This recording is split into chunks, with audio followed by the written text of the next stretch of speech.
শুরু করছি ওডিসি এর দ্বিতীয় পর্ব। তবে দ্বিতীয় পর্ব শুরু করার আগে যারা আমাদের চ্যানেলটি সাবস্ক্রাইব করেননি, গল্প শুনতে ভালো লাগছে, দয়া করে সাবস্ক্রাইব করবেন এবং ভালো লাগলে অবশ্যই লাইক করবেন এবং বন্ধুদের সাথে শেয়ার করবেন।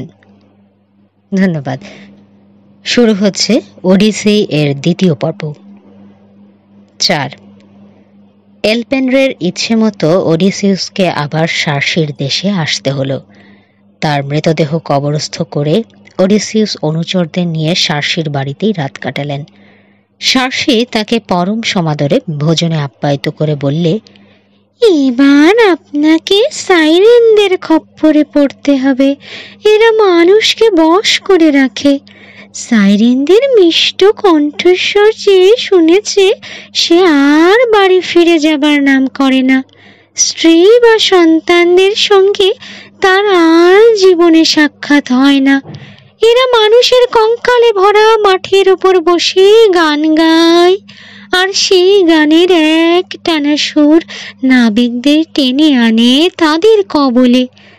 তাই ওদের দ্বীপের কাছে জাহাজ এলে আপনি জোরে পাড়ি দিয়ে পালিয়ে যাবেন, মোম দিয়ে নাবিকদের কান বন্ধ করে দেবেন। আর আপনি যদি সাইরেনদের কণ্ঠস্বর শুনতে চান তাহলে নাবিকদের বলে দেবেন আপনাকে মাস্তুলের সঙ্গে আগে থাকতে বেঁধে রাখতে। আপনার কোনো আদেশ অনুরোধেও যেন সেই বাঁধন খুলে দেওয়া না হয়। এই বিপদ থেকে উত্তীর্ণ হলে আপনি যেখানে পৌঁছবেন সেখান থেকে কোন দিকে যাবেন সে কথা আমি ঠিক বলতে পারবো না।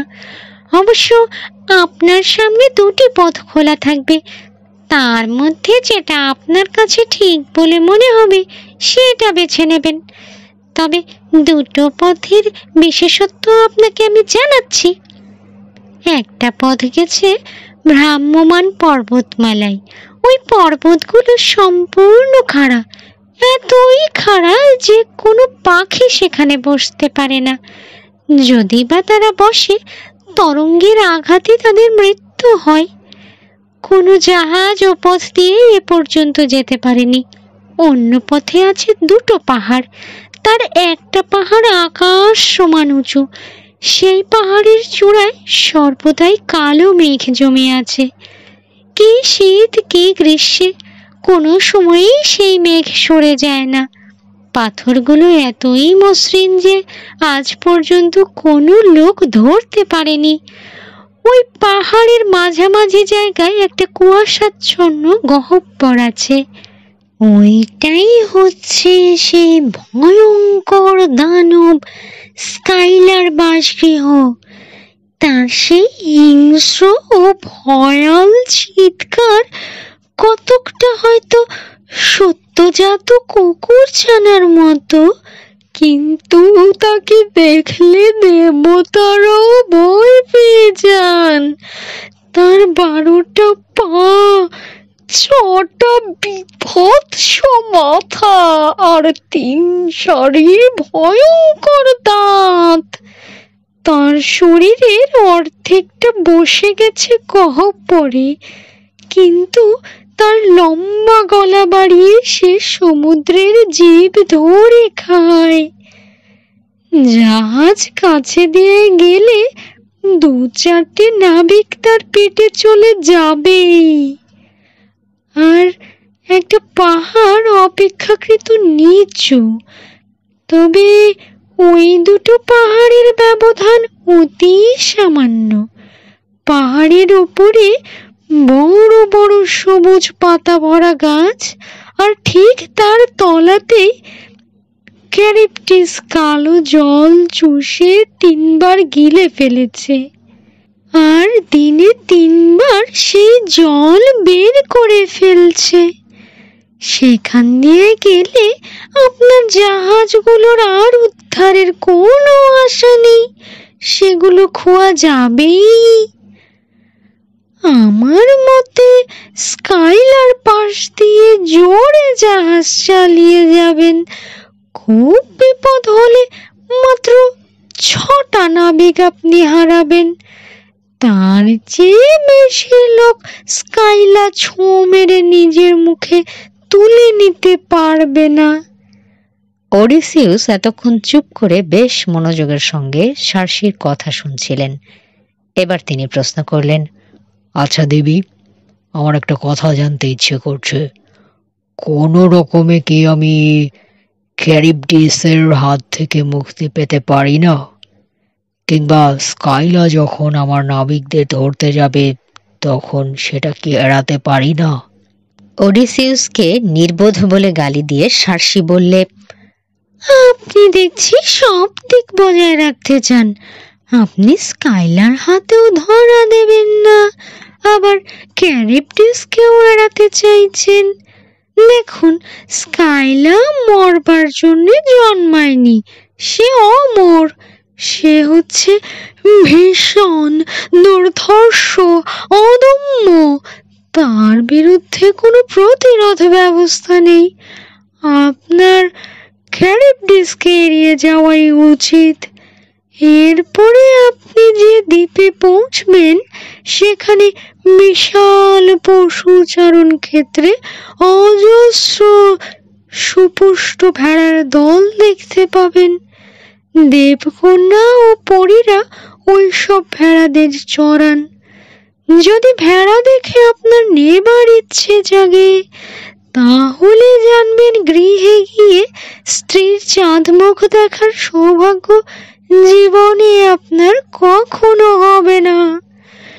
সার্সির সঙ্গে কথাবার্তা শেষ করে ওডিসিউস বাড়ির দিকে রওনা হলেন।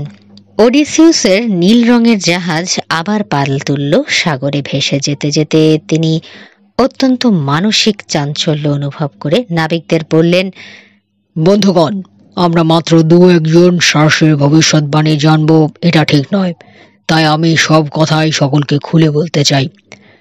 তাহলে আমরা সবাই আগে থেকে সতর্ক থাকতে পারবো। সার্সি রহস্যময় সাইরেনদের সম্বন্ধে আমাদের প্রথম সতর্ক করে দিয়েছে। আমরা তাদের গান শুনব না, তবে সার্সি আমাকে গান শোনার জন্য বলেছে, কিন্তু সেক্ষেত্রে আমাকে তোমরা মাস্তুলের সঙ্গে খুব জোরে বেঁধে দেবে। আর যদি আমি বাঁধন খুলে দেবার কথা বলি তাহলেও খুলে দেবে না, বরং আমাকে তোমরা আরো জোরে বেঁধে রাখবে। এভাবে ওডিসিউস সার্সির উপদেশ তার অনুচর ও নাবিকদের বুঝিয়ে বললেন। ইতিমধ্যে তার জাহাজ সাইরেনদের দ্বীপের কাছাকাছি এসে পড়ল। হঠাৎ বাতাস পড়ে গেল, সমুদ্র শান্ত হলো। পাল তুলে ফেলে নাবিকেরা নিস্তরঙ্গ সমুদ্রে শুধু তাদের দাঁড় টেনে যেতে লাগলো। ওডিসিউস তখন এক টুকরো বড় মোমকে তরবারি দিয়ে কয়েক টুকরো করে ফেললেন। সূর্যের কিরণে আর হাতের উত্তাপে মোম খানিকটা গলে যেতে তিনি একে একে টুকরোগুলো লোকেদের কানের মধ্যে দিয়ে তাদের কান বন্ধ করে দিলেন। তারপর তার অনুচরেরা মাস্তুলের সঙ্গে তাকে দড়ি দিয়ে বেশ জোরে বেঁধে ফেললে। খানিকটা যেতেই জাহাজ তীরের খুব কাছে এসে পড়ল। তখন সাইরেনরা শুরু করলো তাদের গান। বাতাসের সেই তরল সুর তরঙ্গ চারিদিকে ছড়িয়ে পড়ল। তারা গাইছিল, মহান ওডিসিউস, বীর ওডিসিউস, তোমার জাহাজ থামিয়ে আমাদের সুরেলা গান শোনো। আজ পর্যন্ত কোনো নাবিক আমাদের গান না শুনে চলে যায়নি, আর যে শুনেছে সেই পরম আনন্দে বিভোর হয়েছে। তোমাদের জাহাজ আমাদের দ্বীপে ভিড়াও, এখানে প্রচুর আনন্দ পাবে, পরম সুখ পাবে। এই অপূর্ব সুরের ঢেউ যখন জলের ওপর দিয়ে ভেসে ভেসে ওডিসিউসের কানের পর্দায় লাগলো, তখন তিনি অনুচরদের বাঁধন খুলে দিতে বললেন। কিন্তু পেরিমেডিস ও ইউরিলোকাস তার বাঁধনের ওপর আরও এক প্রস্থ দড়ি দিয়ে বেঁধে বাঁধনটা আরও পাকাপোক্ত করে তুললে। এভাবে তারা সাইরেনদের দ্বীপ অতিক্রম করে গেলেন। গান যখন আর শোনা গেল না, তখন ওডিসিউসের বাঁধন খুলে নাবিকেরা নিজেদের কান পরিষ্কার করে ফেললে। সাইরেনদের দ্বীপ ছেড়ে কিছু দূর যেতে সামনে দেখা গেল উত্তাল তরঙ্গমালা আর ধোঁয়ার মেঘ। আর সে কি গর্জন! নাবিকেরা এতই ভীত হয়ে পড়ল যে তাদের হাত থেকে দাঁড় খসে পড়ল, আর সঙ্গে সঙ্গে জাহাজটা থেমে গেল। ওডিসিউস তখন জাহাজের ওপর ঘুরে ফিরে প্রত্যেক লোককে উৎসাহ দিতে লাগলেন। তিনি বললেন, বন্ধুগণ, পূর্বে আমরা অনেক বিপদের মধ্য দিয়ে গেছি। আমরা পলিফেমাসের পাশবিক অত্যাচারের সম্মুখীন হয়ে তার মোকাবিলা করেছি। আমার সাহস ও উপস্থিত বুদ্ধি তোমাদের বাঁচিয়েছে, আর সে কথা আমাদের সারা জীবন স্মরণ থাকবে। তাই তোমাদের কাছে আবেদন জানাই, এখন আমি যা বলছি তাই করো। দাঁড়িরা, ক্ষিপ্র হাতে দাঁড় চালাও। তোমাদের চেষ্টায় আর একবার আমরা বিপদ কাটিয়ে উঠব। হাল জ্বালা ধরে আছো, তারাও শোনো। তোমাদের ওপরে জাহাজের গতিপথ নির্ভর করছে। ওই তরঙ্গমালা আর ধোঁয়া কাটিয়ে পাহাড়ের দিক ঘেঁষে চলো। তা না করলে আমরা জাহাজডুবি হয়ে মরব। ওডিসিউসের কথা নাবিকেরা সবাই অক্ষরে অক্ষরে পালন করলে স্কাইলার দিক থেকে বিপদ ছিল অনিবার্য। তাই সে কথা আর তিনি কাউকে বুঝিয়ে বলেননি। বললে ভয়ে সবাই দাঁড় ফেলে জাহাজের খোলে ঢুকে লুকিয়ে পড়ত। এবার ওডিসিউস দুটো লম্বা বর্ষা নিয়ে সামনের ডেকে এমনভাবে দাঁড়ালেন যাতে তিনি সেই দানব পর্বত স্কাইলাকে দেখতে পান, কিন্তু বহু চেষ্টা করেও তিনি তাকে দেখতে পেলেন না। এভাবে ভয়ে কাঁপতে কাঁপতে জাহাজের যাত্রীরা সেই জল প্রণালীর মধ্য দিয়ে জোরে এগোতে লাগলো। একদিকে স্কাইলা ওঁত পেতে আছে, আর অপরদিকে ক্যারিবডিস নোনা জল গিলছে আর ওগরাচ্ছে। ওগরানো জলরাশি যখন তার মুখ বেয়ে নেমে আসছে তখন মনে হচ্ছে যেন মুষলধারে বৃষ্টি পড়ছে। আর সে যখন সেই জল গিলছে তখন পাহাড়গুলো জলগর্জনে কেঁপে কেঁপে উঠছে আর সমুদ্রের তলদেশের কালো বালি নজরে পড়ছে। জাহাজের সব যাত্রী এমনকি নাবিকেরাও ভয়ে বিবর্ণ হয়ে গেল। আর সবারই চোখ যখন ক্যারিবডিসের দিকে নিবদ্ধ, আর সেই দিক দিয়েই সকলে যখন বিপদের সম্ভাবনার কথা ভাবছে, স্কাইলা জাহাজ থেকে 6 জন সুস্থ সমর্থ লোককে ছোঁ মেরে ছিনিয়ে নিল। একটা আর্তনাদ ভেসে এলো, ওডিসিউস! ওডিসিউস ঘুরে দাঁড়ালেন আর চকিতের জন্য শূন্যে তার হতভাগ্য অনুচরদের শেষবারের মতো দেখতে পেলেন। সুদক্ষ মৎস্য শিকারী যেমন একটানে মাছ গেঁথে তোলে, স্কাইলাও তেমনি 6 জন লোককে তুলে নিলে। ভয়ে ও যন্ত্রণায় আর্তনাদ করতে করতে তারা অসহায়ভাবে ওডিসিউসের দিকে প্রাণ রক্ষার জন্য হাতছানি দিতে লাগলো, কিন্তু কিছুতেই কিছু করা গেল না। দানবটা তাদের নিয়ে গিয়ে নিজের গহ্বরের দরজায় তাদের মেরে খেয়ে ফেললে। দীর্ঘ সমুদ্র ভ্রমণকালে ওডিসিউস এমন মর্মান্তিক দৃশ্য আর কখনো দেখেননি। যা হোক, এভাবে তাদের জাহাজগুলো মোটামুটি বেঁচে গেল। তারপর জাহাজগুলো সূর্যদেবের সেই দ্বীপের কাছে এগিয়ে গেল। বিস্তীর্ণ সবুজ পশুচারণ ক্ষেত্রে নীল আকাশের তলায় মৃদু সূর্যকিরণ মেখে অজস্র সুপুষ্ট ভেড়া চড়ছে, কিন্তু এখানে নামা একেবারেই নিরাপদ নয়। একথা বারবার সার্সি ও টায়ারসিয়াস বলে দিয়েছিলেন। তাই ওডিসিউস সকলকে সম্বোধন করে বললেন, বন্ধুগণ, মুহূর্তের জন্য তোমাদের দুঃখ ভুলে আমার কথাগুলো মন দিয়ে শোনো। এই দ্বীপে তোমাদের নামতে ইচ্ছে করছে জানি, কিন্তু এখানেই লুকিয়ে আছে আমাদের সবচেয়ে বেশি বিপদ। এ দ্বীপ পাশ কাটিয়ে আমরা এগিয়ে যাই, চলো। একথা শুনে সবাই নিরাশ হলো। ইউরিলোকাস বললে, ওডিসিউস, আপনার মন কখনো ভাঙে না, দেহ কখনো ক্লান্ত হয় না। তা নইলে আপনার লোকেরা যখন দ্বীপে নেমে আহারাদি করবার আশা করছে তখন আপনি তাদের বাধা দিচ্ছেন। পরিশ্রমে ও অনিদ্রায় তাদের শরীরে এখন আর কোনো শক্তি নেই। সম্মুখে অন্ধকার কুয়াশা ভরা রাত। এ ঠেলে তাদের এগিয়ে যাওয়া কি নিরাপদ হবে? তারা কি আর দাঁড় পাইতে পারবে? দক্ষিণ বা পশ্চিম দিক থেকে হঠাৎ যদি একটা দমকা বাতাস এসে জাহাজগুলোর ক্ষতি করে তখন তারা কোন বন্দরে আশ্রয় নেবে? এখন সন্ধ্যার অন্ধকার নেমে আসছে।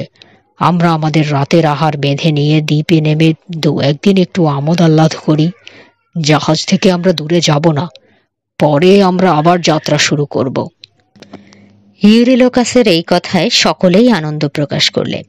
ওডিসিউস গম্ভীর হয়ে বললেন, আমার একার বিরুদ্ধে তোমরা বহুজন, অতএব আমার আর কিছুই বলার নেই। তবে আমার একটা কথা মনে রেখো, কেউ যেন কোনো ভেড়াকে হত্যা না করে। নাবিকেরা ও অন্যান্য যাত্রীরা শপথ করলে যে তারা কোনো ভেড়া হত্যা করবে না। একটা সুরক্ষিত স্থানে জাহাজটা নোঙর করা হলো। কাছে ছিল পরিষ্কার নীল জল, তাই খেয়ে তারা সবাই ঘুমে আচ্ছন্ন হয়ে পড়ল। রাতে দুর্জয় ঝড় উঠল। তার বেগ কি ভীষণ! কালো জমাট বাঁধা মেঘে সারা আকাশ ছেয়ে গেল। তাই সকাল হতে না হতেই জাহাজটাকে আরো নিরাপদ স্থানে টেনে এনে ওডিসিউস আবার তাদের সতর্ক করে দিলেন। তিনি বললেন, আমরা যেন ভুলেও এই সুন্দর সুন্দর ভেড়ার গায়ে হাত না দিই। এগুলো সব সূর্য দেবতার। ঝড় বৃষ্টি থামল না। এদিকে রসদ যা ছিল সবই ফুরিয়ে আসতে লাগলো। শেষে সমস্ত রসদই ফুরিয়ে গেল। ওডিসিউস দ্বীপের অভ্যন্তরে একটা সুরক্ষিত আশ্রয় গিয়ে মুখ হাত ধুয়ে সূর্যদেবের উপাসনা করলেন। তারপর তাঁর চোখে ঘুম নেমে এলো। এদিকে ক্ষুধার তাড়নায় তার অনুচরেরা মাছ বা পাখির খোঁজে ঘুরে বেড়াচ্ছিল। সেই সময় ইউরিলোকাস তাদের বললেন, আমার হতভাগ্য বন্ধুগণ, তোমরা দীর্ঘকাল ধরে অনেক দুঃখ আর কষ্ট সহ্য করেছ। এখন আমি যা বলি তা শোনো। সব রকম মৃত্যুই খারাপ, কিন্তু অনাহারে মৃত্যুর যে কোনো মৃত্যুই এত যন্ত্রণাদায়ক নয়। এসো, আমরা 2-4টে ভেড়া মেরে খাই।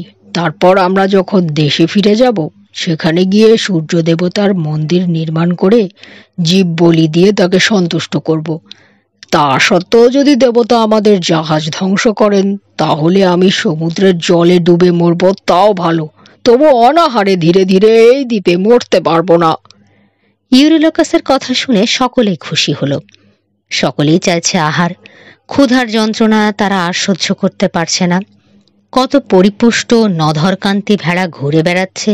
তাদের মধ্যে সবচেয়ে উৎকৃষ্ট ভেড়াটাকে তারা তীর দিয়ে বিঁধে হত্যা করে ফেললে। প্রত্যেক লোকের মনে তখন কত আনন্দ! তারা আর দেরি সইতে পারছিল না। তৎক্ষণাৎ তরবারি দিয়ে ভেড়াটাকে কেটে তারা মাংস রান্নার জন্য পাত্রে চড়িয়ে দিলে। সেই মাংস যখন রান্না হচ্ছিল, তখন তার সুগন্ধে চারিদিকের বাতাস ভরে গেল। আর ঘুমন্ত ওডিসিউসও সেই সুগন্ধে জেগে উঠলেন। তার বুকটা হাই হাই করে উঠল। এ কি অঘটন ঘটালে তার লোকজন! জোর হাতে তিনি সূর্যদেবকে প্রার্থনা জানালেন, অপরাধ নিও না প্রভু। আমার নিষেধ সত্ত্বেও ওরা এ জঘন্য কাজ করেছে। ওরা ক্ষুধার তাড়না সহ্য করতে না পেরে ভালো মন্দ জ্ঞান হারিয়ে ফেলেছে। কিন্তু তার মনের ভয় ঘুচল না। আর তিলমাত্র বিলম্ব না করে তিনি সাগরের বুকে জাহাজ ভাসাতে বললেন। দিনের বেলা কোনো বিপদ ঘটল না, কিন্তু যেমনি সন্ধ্যার অন্ধকার ঘনিয়ে এলো, অমনি চারদিক থেকে ঝড় উঠতে লাগলো, আর আকাশ কালো মেঘে ছেয়ে গেল। সঙ্গে সঙ্গে বাজের কড়কড় গর্জন আর বিদ্যুতের ঝলসানি। অল্পক্ষণের মধ্যে জাহাজে পড়তে লাগলো বাজের পর বাজ। খান খান হয়ে জাহাজ সাগরের বুকে খসে পড়ল। কেউ বজ্রাঘাতে মরল, আর কেউ কেউ সমুদ্রের তলদেশে তলিয়ে গেল।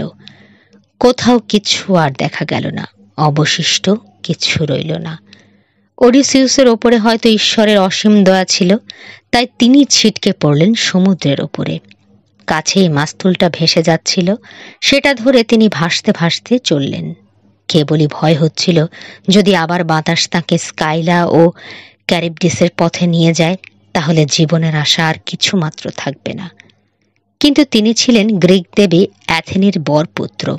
সমুদ্র তাকে বিপথে না নিয়ে গিয়ে অন্য পথে নিয়ে গেল। 9 দিন ধরে তিনি শুধু ভেসে চললেন, কোথায় কে জানে। 10 দিনের দিন রাতে একটা বড় তরঙ্গ তাকে অজিজিয়া দ্বীপের উপরে ছুঁড়ে ফেলে দিলে। এই দ্বীপে ক্যালিপসো নামে এক সুন্দরী পরিবাস করত।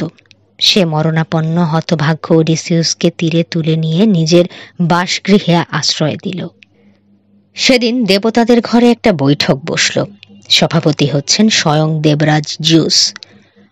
অন্যান্য দেবতারাও সবাই উপস্থিত। দেবী অ্যাথেনির মনটা খুব ভারাক্রান্ত। ক্যালিপসোর গৃহে বন্দী হয়ে ওডিসিউস দিন কাটাচ্ছেন বলে মনে তার শান্তি ছিল না। তিনি দেবরাজকে উদ্দেশ্য করে বললেন, দেখুন দেবরাজ, আমার মনে হয় দয়া, দাক্ষিণ্য, ন্যায় পরায়ণতা এসব রাজার গুণ হওয়া উচিত নয়। ওই ওডিসিউসের কথাই ভাবুন না কেন। তার একটা প্রজাও আজ তার কথা এক মুহূর্তের জন্য ভাবে না। সে একটা দ্বীপে দুঃখ দুর্দশায় শুকিয়ে মরছে। সে এখন রয়েছে ক্যালিপসো পরীর খপ্পরের মধ্যে।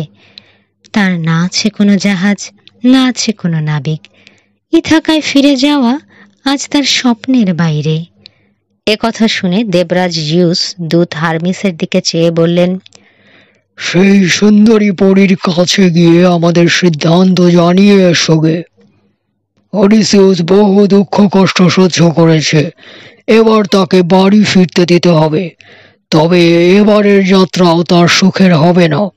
দুঃসহ কষ্ট সহ্য করে তাকে স্বদেশে ফিরতে হবে। নিজের হাতে একটা নৌকা তৈরি করে সে সমুদ্রে পাড়ি দেবে।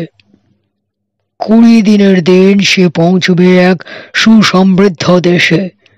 সেখানে সে পাবে প্রচুর সমাদর আর প্রচুর উপহার। তারপর সে নিজের দেশে ফিরে আবার তার আত্মীয় প্রিয়জনদের সঙ্গে মিলিত হবে।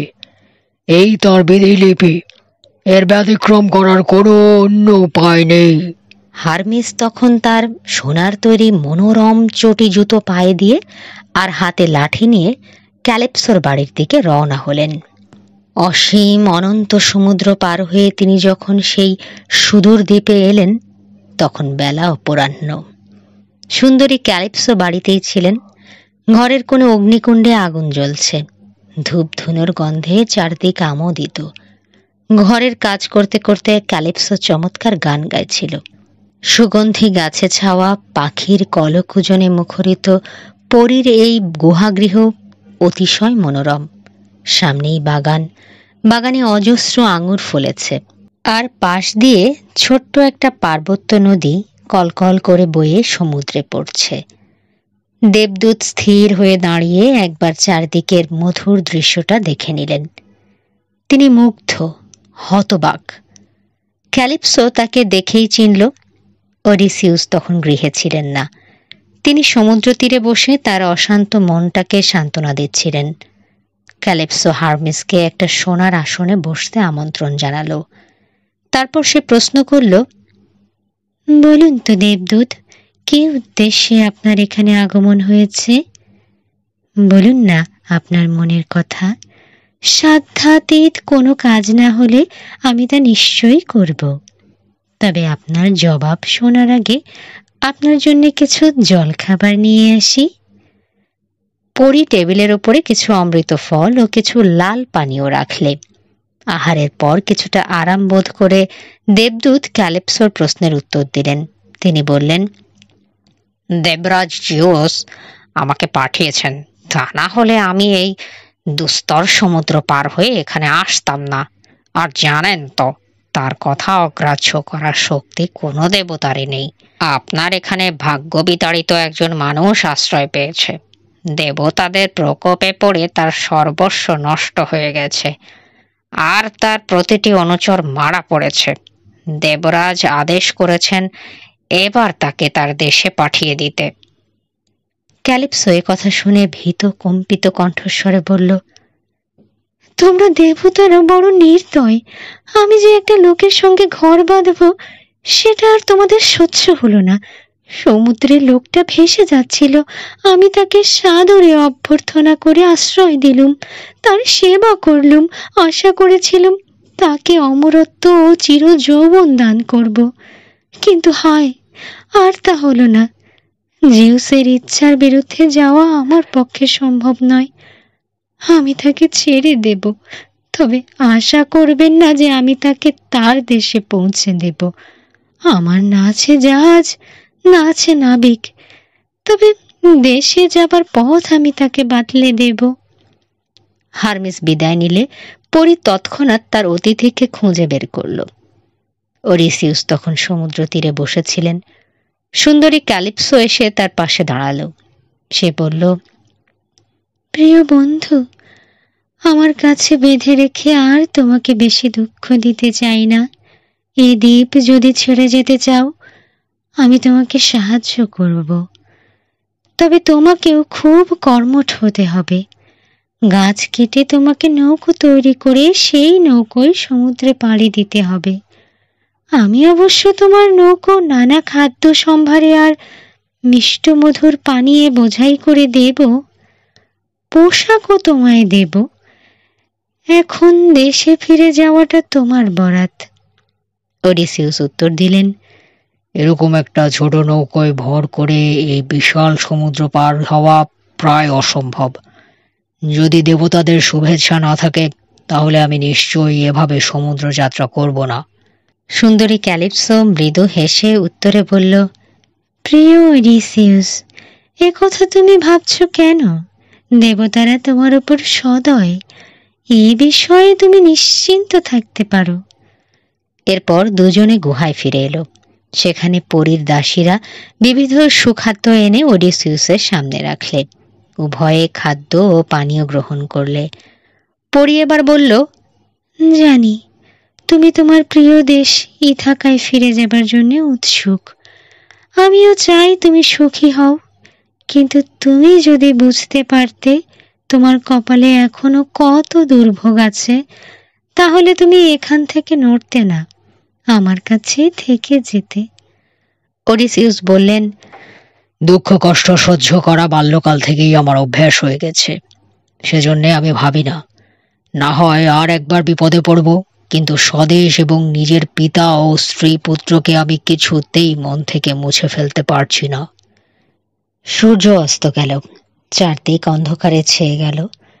তারা দুজনে শয়ন করল। পরের দিন ভোরে ক্যালিপসো ওডিসিউসকে দ্বীপের এক প্রান্তে নিয়ে গিয়ে লম্বা লম্বা গাছের একটা ঝোপঝাড় দেখিয়ে দিলে। ক্যালিপসো তাকে বিবিধ যন্ত্রপাতি এবং কাপড় দিয়েও সাহায্য করলে। এই কাপড়ে ওডিসিউস পাল তৈরি করলেন। এভাবে নৌকো তৈরি হলে তাকে সমুদ্রে ভাসানো হলো। চতুর্থ দিনের শেষে সব কাজ সমাপ্ত হলো।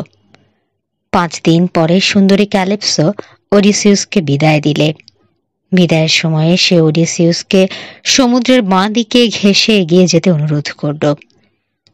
17 দিন শুধু সমুদ্রে সমুদ্রে কেটে গেল।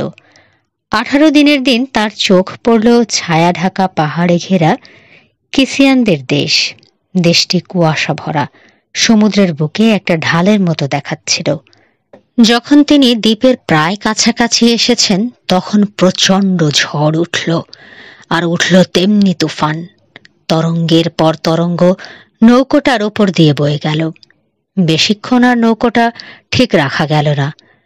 পাল তার গেল ছিঁড়ে, তক্তাগুলো খসে খসে সমুদ্রের বুকে ভাসতে লাগলো, এবং অবশেষে একটা প্রচণ্ড তরঙ্গের আঘাতে ওডিসিউস ছিটকে দূর সমুদ্রে পড়ে গেলেন। ডুবেই যাচ্ছিলেন তিনি, এমন সময় একটা তক্তা তার হাতে ঠেকল। তক্তাটা আঁকড়ে ধরে তিনি দূরের দ্বীপের দিকে ভেসে গেলেন। যখন তীরে আছাড় খেয়ে পড়লেন, তখন তার শরীরের অধিকাংশ ছিঁড়ে গেছে। মুখ ও নাকের মধ্যে নোনা জল ঢুকে গেছে। বিবস্ত্র হয়ে গেছেন তিনি। এই অবস্থায় তিনি জঙ্গলের মধ্যে আশ্রয় নেবার কথাই ভাবলেন।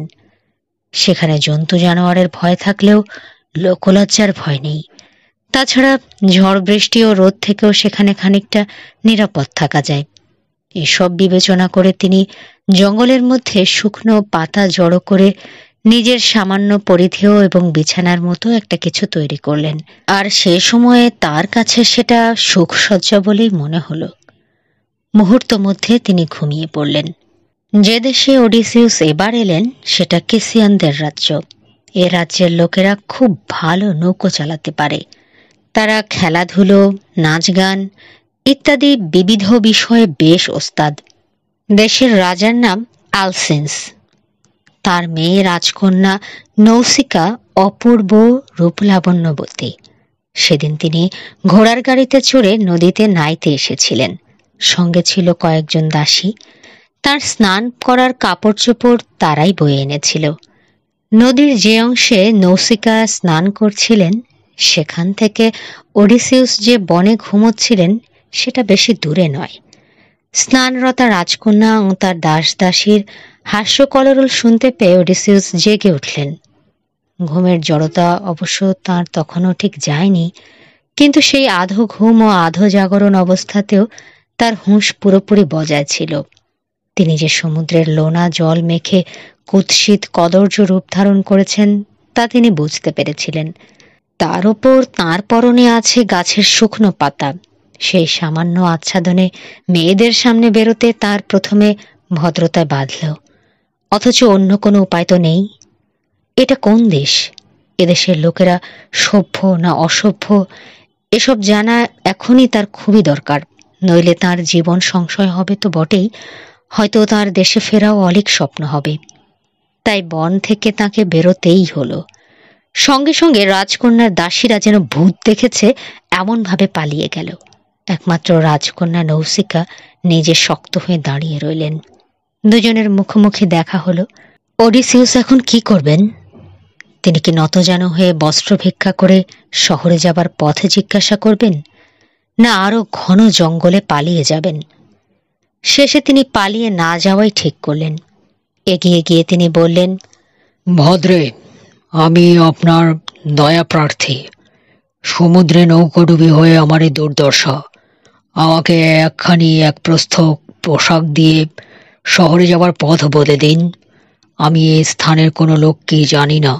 প্রথমেই আমি আপনাকে দেখছি। রাজকন্যা নৌসিকা উত্তর দিলেন, আপনার কথাবার্তা শুনিয়ে আপনাকে শিক্ষিত ও ভদ্রজন বলেই মনে হচ্ছে। ভগবানের দেয়া কষ্ট সহ্য করা ছাড়া উপায় নেই। তবে আপনি যখন আমাদের দেশে এসেছেন তখন পোশাক ও অন্যান্য কোনো জিনিসের আপনার অভাব হবে না। আপনাকে আমি শহরের পথ দেখিয়ে দেব। যে দেশে আপনি এসেছেন সে হচ্ছে কেসিয়ানদের দেশ, আর আমি হচ্ছি এখানকার রাজা অ্যালসিন্সের মেয়ে।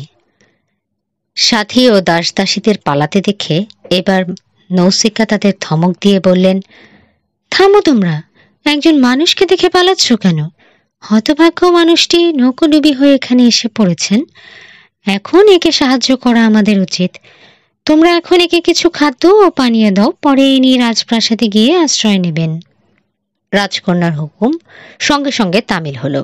অত্যন্ত আগ্রহের সঙ্গে ওডিসিয়াস আহার সারলেন এবং পরে রাজকন্যার দেয়া পোশাক পরে তার পিছু পিছু রাজপ্রাসাদের দিকে চললেন। ইতিমধ্যে নৌসিকার অশ্ব সজ্জিত হয়ে গিয়েছিল। গাড়িতে উঠে তিনি ওডিসিয়াসকে বললেন, আপনি আমার গাড়ির পিছু পিছু আমার দাসীদের সঙ্গে আসুন। যতক্ষণ গায়ের মধ্যে দিয়ে যাবেন কেউ কিছু বলবে না, কিন্তু শহরে প্রবেশ করার পর আপনাকে হয়তো অনেক বিরূপ মন্তব্য শুনতে হতে পারে। আপনি কোনো উত্তর না দিয়ে আমার পশ্চাৎ পশ্চাৎ চলে আসবেন। দূর থেকে ওডিসিয়াসকে রাজপ্রাসাদ দেখিয়ে দিয়ে রাজকন্যা নিজের পথে চলে গেলেন। ওডিসিয়াস রাজপ্রাসাদ দেখে তো হতভম্ব। কি অপূর্ব তার কারুকার্য, কি চমৎকার তার শোভা আর উজ্জ্বলতা! গোটা রাজপ্রাসাদটাই ব্রোঞ্জ দিয়ে তৈরি। এর সোনার দরজাগুলো রূপোর কাঠামোয় ঝুলছে। চারদিকে বিবিধ মূর্তি রাজপ্রাসাদের শিল্পকলার পরিচয় বহন করছে। প্রাসাদের বাইরে বিরাট প্রাঙ্গণ। প্রাঙ্গণে অনেক রকমের ফলের গাছ, আঙুর আর আপেলের গাছই বেশি। প্রাঙ্গণের শেষ দিকে সবুজ সবজির বাগান। শ্যামল দুর্বাদলে ঢাকা প্রাঙ্গণে দুটো ঝর্ণার মৃদু ছিঁড়িছিঁড়ি শব্দ সমস্ত পরিবেশটা কেমন রহস্যময় করে তুলেছে। বহুক্ষণ প্রাসাদের কাছে দাঁড়িয়ে থেকে ওডিসিয়াস সব কিছু দেখতে লাগলেন। তারপর ধীর পদক্ষেপে তিনি প্রাসাদের মধ্যে প্রবেশ করলেন। তাকে দরবার কক্ষে নিয়ে যাওয়া হলো। ওডিসিয়াস দেখলেন যে রাজা অ্যালসিন্স একটা ঝকঝকে সিংহাসনে বসে আছেন, আর তার পাশেই তার প্রিয় পুত্র লাউডেমাস। রাজা ওডিসিয়াসকে পরম সমাদরে স্বাগত জানিয়ে বসতে দিলেন। একজন দাসী সোনার কুঁজোয় জল ভরে ওডিসিয়াসের 2 হাত ধুয়ে গেল। তারপর বিভিন্ন লোভনীয় ভোজ্যদ্রব্য একটা টেবিলে রাখা হলো। আহারাদির পর রাজার প্রশ্নের উত্তরে ওডিসিয়াস বললেন, আমার জীবনের দুর্ভাগ্যের সমস্ত ইতিহাস আপনাদের শুনতে অনেক সময় লাগবে, তাই সংক্ষেপে শেষের ঘটনাটিই বলছি। অনেক দূরে সমুদ্রের মাঝে আজিজিয়া নামে একটি দ্বীপ আছে। সেই দ্বীপের অর্ধেক মানবী আর অর্ধেক দেবী সুন্দরী ক্যালিপসো বাস করেন। জাহাজডুবি হয়ে আমি তারই আশ্রয় ছিলাম। সেই দ্বীপে অর্ধেক মানবী আর অর্ধেক দেবী সুন্দরী ক্যালিপসো বাস করেন। জাহাজডুবি হয়ে আমি তাঁরই আশ্রয় ছিলাম। আমার অনুগত সঙ্গীরা সবাই সমুদ্রবক্ষে প্রাণ হারায়। আমি 9 দিন ভেসেছিলাম। 10 দিনের দিন আমি ক্যালিপসোর দ্বীপে পৌঁছই, আর 7 বছর তিনি আমাকে পরম সমাদরে আশ্রয় দিয়েছিলেন। তাঁর ইচ্ছে ছিল তিনি আমাকে বিয়ে করবেন, কিন্তু দেবতারা রাজি হলেন না। তাই তিনি আমাকে নৌকো করে সমুদ্রে ভাসিয়ে দিলেন। 17 দিন আমি সমুদ্রে ভেসে বেরিয়েছি। 18 দিনের দিন আমি আপনার দেশে ছায়া ঘেরা পর্বতগুলো দেখে আনন্দে মেতে উঠি, কিন্তু তীরের কাছে আসতেই প্রবল তরঙ্গের আঘাতে নৌকো থেকে একদিকে পড়ি এবং তীরে এসে পৌঁছই। তারপর একটা নদীর পাশ দিয়ে গিয়ে বনভূমিতে আশ্রয় নেই। সেখানেই রাজকুমারীর সঙ্গে আজ আমার দেখা হয়। রাজা অ্যালসিন্স বললেন, বন্ধু, আমরা কেসিয়ানরা খুব ভালো নাবিক। আমাদের জাহাজের অভাব নেই, আপনি যেখানেই যেতে চাইবেন সেখানেই তারা আপনাকে পৌঁছে দেবে। এই বলে রাজা সভাভঙ্গ করে উঠলেন। রানী ওডিসিউসের শোবার ব্যবস্থা করে তার নিজের অন্দরমহলে চলে গেলেন। দেবতার মতো সুদর্শন চেহারার একজন অতিথি তাঁদের দেশে এসেছেন, তাই তাঁকে দেখতে ও তার কাহিনী শুনতে পরের দিন শহরের গণ্যমান্য লোকেরা দরবারে হাজির হলেন। চারদিকে ছড়িয়ে পড়েছে একটা চাপা উত্তেজনা, আর সকলের মাঝে জেগে উঠেছে অদম্য কৌতূহল। অল্পক্ষণেই কৌতূহলী জনতায় সভাকক্ষ ভরে গেল। সকলেরই চোখ ওডিসিউসের উপর নিবদ্ধ। সকলেই বলাবলি করছে, এ কি দেবতা না মানুষ? মানুষের তো এত সৌন্দর্য হয় না, যেমনি দীর্ঘাকায় তেমনি প্রশস্ত দেহ। সভাকক্ষ যখন ভরে গেল তখন আলসিন্স ভাষণ দিতে উঠলেন। ভদ্র মহোদয়গণ, আজকের এই সভায় এক বিদেশি অতিথিকে সাদর সংবর্ধনা করার জন্য আমরা সকলে মিলিত হয়েছি। সেই অতিথি আমার পাশে বসে আছেন। তিনি সমুদ্রে নৌকা ডুবিয়ে হয়ে আমাদের দেশে এসেছেন। তাঁর দেশে পৌঁছে দেবার জন্য তিনি আমাদের অনুরোধ করেছেন। আমাদের রীতি অনুযায়ী আমরা তাঁকে আমাদের সর্বশ্রেষ্ঠ জাহাজে করে তাঁর দেশে পৌঁছে দেব। আমার নাবিকদের আমি সে কথা আগেই জানিয়ে দিয়েছি। আশা করি আপনারা সকলে আমার কাজে উৎসাহ দেবেন। রাজার ভাষণ শেষ হতে না হতেই চারিদিক থেকে হর্ষধ্বনি উঠল। সকলেই অতিথিকে যথাযোগ্য মর্যাদা দিতে চায়, তাই তারা রাজার কাজের সমর্থন জানালো। এরপর চারণ কবি বীরপুরুষদের বিবিধ কাহিনী গেয়ে শোনাল। সেই কাহিনীর মধ্যে তৎকালে বিশ্ববিদিত বীর ওডিসিউস, অ্যাকিলিস ও আগামেমননের কাহিনীও ছিল। এই কাহিনী শুনতে শুনতে ওডিসিউস চোখের জল রোধ করতে পারলেন না। ওডিসিউসের এরূপ ভাবান্তর লক্ষ্য করে আলসিন্স বললেন, চলুন এবার আমরা খেলার মাঠে যাই। সেখানে মুষ্টিযুদ্ধ, কুস্তি, লাফানো, দৌড়ানো ইত্যাদি বিবিধ খেলার প্রতিযোগিতা হবে। আপনি তা দেখে আনন্দ পাবেন এবং দেশে গিয়ে আমাদের কথা বলতে পারবেন। এই বলে তিনি ওডিসিউসকে নিয়ে বেরিয়ে গেলেন। অন্য সকলে তাকে অনুসরণ করল। যে মাঠে প্রতিযোগিতা হবে সেখানে হাজার হাজার দর্শক জড়ো হয়েছে। রাজবংশের ছাপ আছে এমন সব সম্ভ্রান্ত ঘরের বহু যুবক প্রতিযোগিতায় যোগ দিয়েছেন। রাজার ছেলে লাউডেমাসের দেহের সৌন্দর্যের তুলনা নেই। তিনি বেশিরভাগ প্রতিযোগিতায় জিতে থাকেন। আজকের প্রতিযোগিতায় তিনিও উপস্থিত আছেন। প্রথম খেলা হলো দৌড়। ধুলোর মেঘ উড়িয়ে প্রতিযোগীগণ দৌড়পথে এগিয়ে গেল। দৌড় জিতলেন ক্লিটোনিয়াস নামে এক সম্ভ্রান্ত যুবক। এরপর হলো কুস্তি। কুস্তিতে ইউরেনাস জয়মাল্য লাভ করলেন। লাফানোয় জিতলেন অ্যাক্সিয়েলাস, আর লোহার চাকতি ছোড়ায় ইলাথিয়াস সবার সেরা বলে প্রতিপন্ন হলেন। অবশেষে হলো মুষ্টিযুদ্ধ।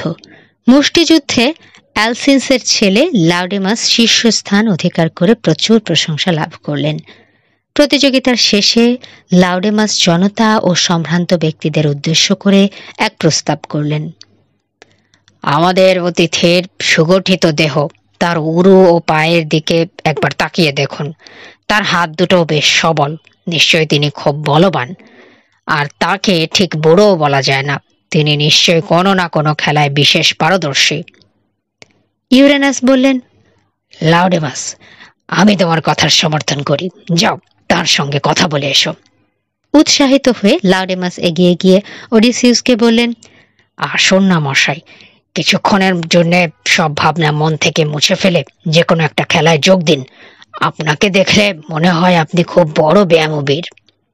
ওডিসিউস তৎক্ষণাৎ উত্তর দিলেন, যুবরাজ, আমার মন বিষাদে ভরে আছে। এখন আমি কোনো খেলার কথা ভাবতে পারছি না। এখন কেবল বাড়ির কথাই আমার বারবার মনে হচ্ছে। ইউরেনাস বাধা দিয়ে হঠাৎ বলে উঠলেন, জানি মশাই, জানি আপনি মোটে খেলোয়াড় নন। আপনি কেবল নাবিকদেরই জীবনযাপন করেছেন। জাহাজে জাহাজে মাল ভর্তি ও খালাস করে আপনার মাংসপেশি গড়ে উঠেছে, খেলাধুলায় যোগ দিয়ে নয়। কথাগুলো ওডিসিউসের ভালো লাগলো না। তিনি অপমানিত বোধ করে একটু ক্রুদ্ধ হয়ে জবাব দিলেন, এ বড় খারাপ কথা। সকলেই সব গুণের অধিকারী হতে পারে না। দুর্ভাগ্যে ও কষ্টে আমি ভেঙে পড়েছি। যৌবনের আর সে শক্তি আমার নেই, তবে খেলাধুলোয় আমি অনভিজ্ঞ নই। যাই হোক, যখন আপনারা চাইছেন আমি খেলাতেও ভাগ্য পরীক্ষা করতে রাজি আছি। এই বলে তিনি লাফিয়ে দাঁড়িয়ে উঠলেন এবং পোশাক পরিবর্তন না করেই সবচেয়ে বড় লোহার চাকতিটা তুলে নিয়ে নিক্ষেপ করলেন। চাকতিটা আকাশপথে বন বন শব্দ করে ছুটল। এ পর্যন্ত যত চাকতি নিক্ষেপ করা হয়েছিল সেগুলোর চেয়ে ওডিসিউসের চাকতি সবচেয়ে দূরে পড়ল। এবার তিনি ইউরেনাসকে বললেন, যদি পারেন ওই পর্যন্ত চাকতি নিক্ষেপ করুন। আমার দৃঢ় বিশ্বাস আপনার ছোড়া চাকতি ওর কাছাকাছিও যেতে পারবে না। কুস্তিতে, দৌড়ে, যে কোনো খেলায় আমি আপনাদের সঙ্গে প্রতিযোগিতা করতে প্রস্তুত। তবে আমি রাজার অতিথি, তাই তার ছেলের সঙ্গে প্রতিযোগিতা করতে চাই না। তাকে এ বিষয়ে আহ্বান করা আমার অনুচিত। চাকতি, তীর বা বর্ষা নিক্ষেপের প্রতিযোগিতায় আমি সকলকে ছাড়িয়ে যাব নিশ্চিত। তবে দৌড়ে অবশ্য আমি না পারতেও পারি, বয়স হয়েছে তো, অত দম নেই। ওডিসিউসের কথায় সবাই চুপচাপ। কেবল অ্যালসিন্স বললেন, বন্ধুবর, আপনি যা বললেন তাতে আমাদের অবিশ্বাস করার কোনো কারণ নেই। তবে আমাদের সবচেয়ে বিশেষত্ব হচ্ছে চারণ কবির গান। আপনাকে সেই গান শুনতে হবে। বীণা বাজিয়ে চারণ কবি তার গান শুরু করলেন। নানা দেবদেবীর ভালোবাসার কাহিনী নিয়ে সেই গান চারণ কবি সুরেলা কণ্ঠে এত সুমধুর তানে গাইলেন যে উপস্থিত সকলেই মুগ্ধ হয়ে গেল। ওডিসিউস আবেগে হাততালি দিয়ে উঠলেন। এরপর রাজা অ্যালসিন্স অতিথিকে আনন্দ দেবার জন্য তার দেশের বিশিষ্ট নাচ দেখাবার আদেশ করলেন। রাজপুত্র লাউডেমাস এই নাচে অংশগ্রহণ করে এমন অপূর্ব নৃত্যভঙ্গিমা দেখালেন যে ওডিসিউস রাজার দিকে চেয়ে বললেন, হে রাজন, সত্যিই আপনাদের দেশের নাচ অপূর্ব। আমি নাচ দেখে আশ্চর্য হয়ে গিয়েছি। এই প্রশংসায় অ্যালসিন্স পুলকিত হয়ে তার প্রজাদের উদ্দেশ্য করে বললেন, দেখুন, আমরা তো এ পর্যন্ত আমাদের অতিথিকে কোনো উপহার দিইনি। এটা খুবই অভদ্রতা। আপনারা সামর্থ্য অনুযায়ী অতিথিকে বিভিন্ন উপহার দিন। তারপর তিনি ইউরেনাসের দিকে চেয়ে তিরস্কারের সুরে বললেন, অতিথির কাছে তোমার ক্ষমা চাওয়া উচিত। তাকে খানিকটা অপমানসূচক কথা বলে অন্যায় করেছো। রাজার এই তিরস্কার শুনে ইউরেনাস কিছুক্ষণ মাথা নিচু করে রইলেন। তারপর ধীরে ধীরে মাথা তুলে রাজাকে বললেন, আমি আপনার আদেশ মাথায় পেতে নিলুম। আমার অন্যায়ের জন্য আমি অতিথিকে ক্ষতিপূরণ দেব। আমার ব্রোঞ্জের তৈরি এই তরবারিটা অতিথিকে দেব। এর বাঁট রূপোর আর খাপটা হাতির দাঁতের। আর নিশ্চয় তা নিয়ে তিনি আমাকে ধন্য করবেন। এই বলে ইউরেনাস তার তরবারিটা ওডিসিউসের হাতে দিয়ে বললেন, মান্যবর অতিথি, আপনি আমার প্রণাম গ্রহণ করুন। না বুঝে আপনার অপমান করেছি। আমার ঘোরতর অন্যায় হয়েছে, আমাকে ক্ষমা করুন। উত্তরে ওডিসিউস বললেন, বন্ধুবর, দেবতারা আপনার মঙ্গল করুন। আশা করি যে তরবারি আমাকে দিলেন তার জন্য আপনার কোনো অসুবিধে হবে না। রাজা অ্যালসিন্স তাকে একটা সুন্দর সোনার বাটি উপহার দিলেন, আর প্রজারা দিতে লাগলো অসংখ্য উপহার। রাতের আঁধার নেমে আসার আগেই ওডিসিউস নানা ধরনের উপহার পেয়ে গেলেন, আর তার রাজার কর্মচারীরা প্রাসাদে বয়ে নিয়ে গিয়ে রানীর কাছে জমা রাখলে। উপহারগুলো বাক্সে বাঁধাছাদা হয়ে গেলে রানী ওডিসিউসকে ডেকে বললেন, বাক্সগুলো ঠিকমতো বাঁধা হলো কিনা আপনি একবার দেখে নেবেন, নতুবা জাহাজে করে যাবার সময় আপনার জিনিসপত্র চুরি হয়ে যেতে পারে। রানীর কথা মতো ওডিসিউস সেই উপহারগুলোর বাক্সগুলো এমন এক ধরনের গেট দিয়ে বাঁধলেন যে তা কেউ খুলতে পারবে না। সার্সি তাকে এ ধরনের গেট বাঁধতে শিখিয়েছিলেন। তারপর গরম জলে স্নান করে নতুন পোশাক পরে তিনি ভোজকক্ষে হাজির হলেন। এখানে একটা থামের পাশে অপূর্ব রূপলাবণ্যবতী নৌসিকা দাঁড়িয়েছিলেন। সুন্দর পোশাকে ওডিসিউসকে দেখে তিনি বিমুগ্ধ হয়ে তাকে উদ্দেশ্য করে বললেন, দৈব আপনার উপর সুপ্রসন্ন বন্ধু। তবে আমি আশা করি যে দেশে ফিরে আপনি আমার কথা মাঝে মাঝে মনে করবেন, কারণ আমি তো প্রথম আপনাকে সাহায্য করি। উত্তরে ওডিসিউস বললেন, রাজকুমারী, ঈশ্বরের ইচ্ছে আমি যদি দেশে ফিরে যেতে পারি তাহলে আমি আমার বাকি জীবনটা কিছুতেই আপনাকে মনে না করে থাকতে পারবো না। সত্যি কথা বলতে কি, আপনি আমার জীবন দান করেছেন। এই বলে তিনি রাজার পাশে বসলেন। রাজার প্রিয় চারণ কবি তখন বীণায় তার বাঁধছেন। ট্রয় যুদ্ধের কাহিনী তিনি গাইবেন। নাচ ও গানের মধ্যে রাতের আহার শেষ হলে রাজা চারণ কবিকে গান গাইতে আদেশ করলেন। চারণ কবি ওডিসিউসের জীবন কাহিনী তার গানের মধ্যে দিয়ে ফুটিয়ে তুললেন। ট্রয়ের যুদ্ধ, ওডিসিউসের সেই যুদ্ধে যোগদান, কাঠের ঘোড়ার কাহিনী সবই চারণ কবি বর্ণনা করলেন। গান শেষ হলে ওডিসিউস ফুঁপিয়ে ফুঁপিয়ে কেঁদে উঠলেন। তার সে কান্না লক্ষ্য করে রাজা অ্যালসিন্স তার চারণ কবিকে উদ্দেশ্য করে বললেন, কবি, তোমার গান এবার বন্ধ করো। এত দুঃখের কথা অতিথি সহ্য করতে পারছেন না। যে অতিথিকে আনন্দ দেবার জন্য আমরা এই গানের আয়োজন করেছি, তিনি যদি আনন্দের বদলে দুঃখ পান তাহলে সে গানের আর প্রয়োজন কি? তবে মান্যবর অতিথি, আপনাকেও আমার কয়েকটা প্রশ্ন জিজ্ঞাসা করার আছে। আশা করি তার সদুত্তর আপনি দেবেন। আপনার নাম কি? কোথায় আপনার জন্ম? আপনার পিতৃ পরিচয় কি? পৃথিবীর কোন কোন দেশে গেছেন আর কোন কোন জাতি দেখেছেন? এখন আপনাকে আমার নাবিকেরা ঠিক কোথায় নিয়ে যাবে? কেনই বা ট্রয়ের কাহিনী শুনে আপনার চোখে জল ঝরছে?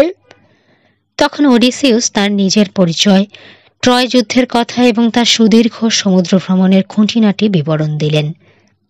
সাইক্লোপদের কথা, সার্সির কথা, সবশেষে ক্যালিপসোর কথা বর্ণনা করে বললেন, আমার দেশ ইথাকা খুব অনুর্বর বটে, কিন্তু সেটা মানুষ তৈরি করার উপযুক্ত দেশ। আমি দুনিয়ায় বহু জিনিস দেখেছি, কিন্তু নিজের দেশের চেয়ে অন্য কোনো প্রিয়তর কিছুই নেই। তাই আর কাল বিলম্ব না করে আমাকে স্বদেশে পৌঁছে দেবার ব্যবস্থা করুন।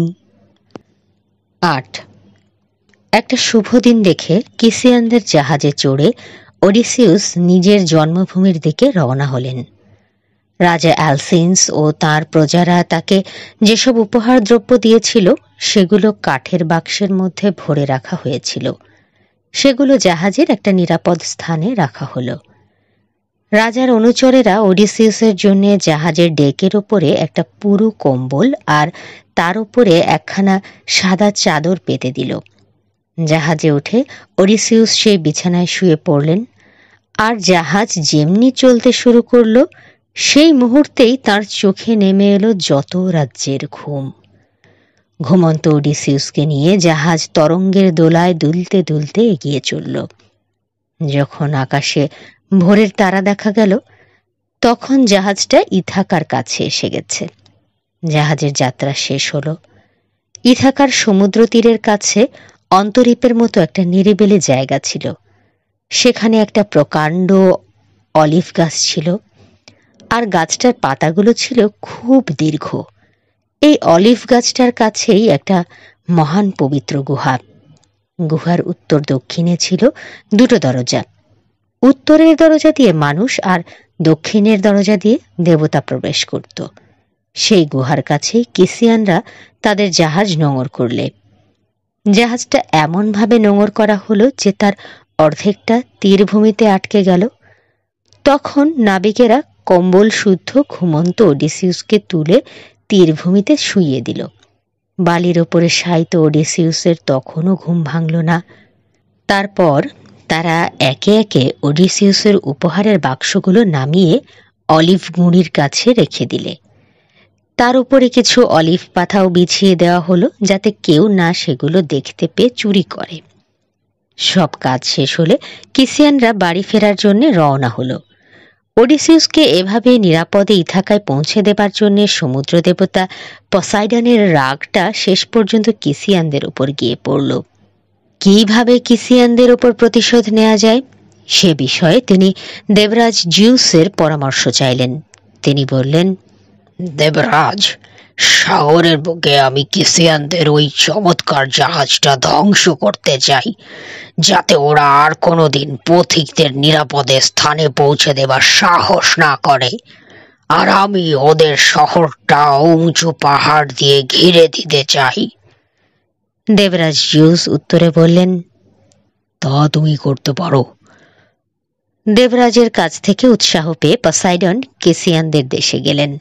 সেখানে গিয়ে তিনি দেখলেন কিসিয়ানদের জাহাজটা তীরের অদূরে দেখা যাচ্ছে, আর কিসিয়ানরা তীরে দাঁড়িয়ে জাহাজটা ফেরার অপেক্ষায় আছে। তাদের সকলের চোখ জাহাজটা ফিরে আসার পথের দিকে নিবদ্ধ।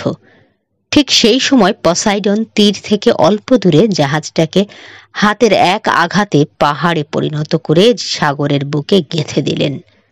আর সেই পাহাড়টা জাহাজের মতো দেখতে হয়ে গেল।